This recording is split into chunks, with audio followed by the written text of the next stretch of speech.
The head of the Alabama Democratic Party found herself in very hot water in 2007. She was indicted for several felonies and misdemeanors. The crooked Democrat was euphemistically hauled away in handcuffs over this.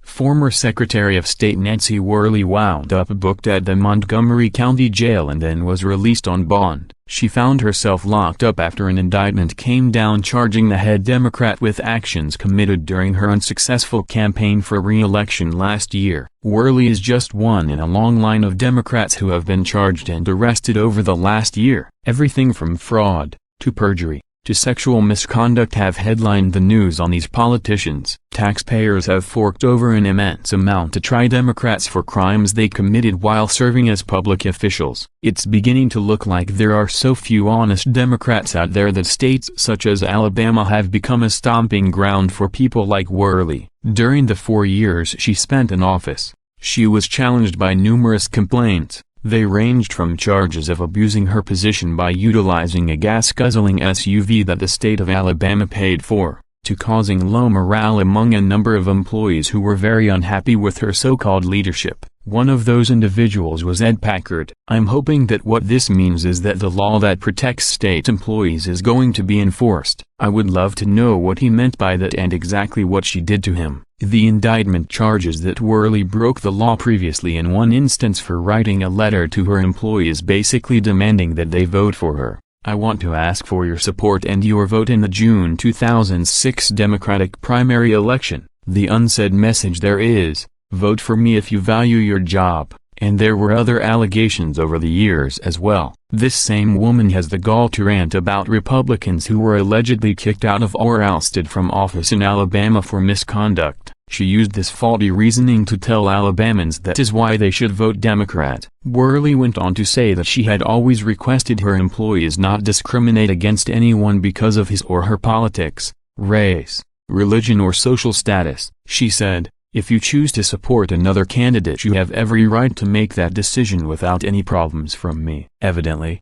that turned out to not be true. You won't be shocked in the least to know she's a huge supporter of Hillary Clinton as well. She learned very well from her mentor. Worley's attorney of course claims the above statement means employees were not pressured into contributing to her campaign. But Packard and others certainly see it differently. Aside from it being illegal, it just seems wrong for an elected official to request money or other kinds of campaign support from their subordinates because of that employer-employee relationship that could be coercive just by its very nature, he said. That's got to be a violation of campaign laws in that state. Packard also pointed to other items Worley sent employees, such as bumper stickers and an envelope to volunteer or request a yard sign. Packard says his complaint represents a number of workers who were reluctant to do anything about it, because they were afraid they would lose their jobs. Sound familiar? "I didn't have any reluctance to file a complaint because I believe it takes people standing up and doing the right thing if we expect the right things to happen,"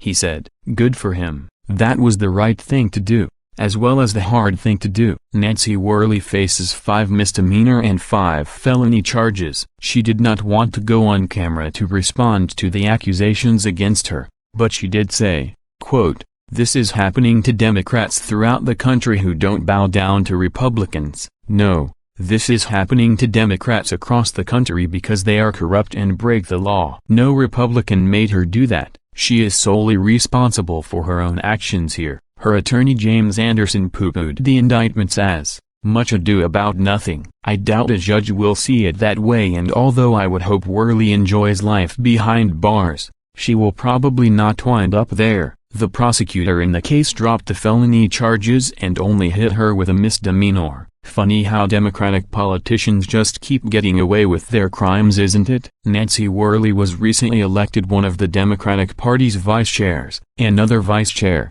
Joe Reed, says, "The indictments don't mean guilt and they don't affect her position with the party at all." And it hasn't.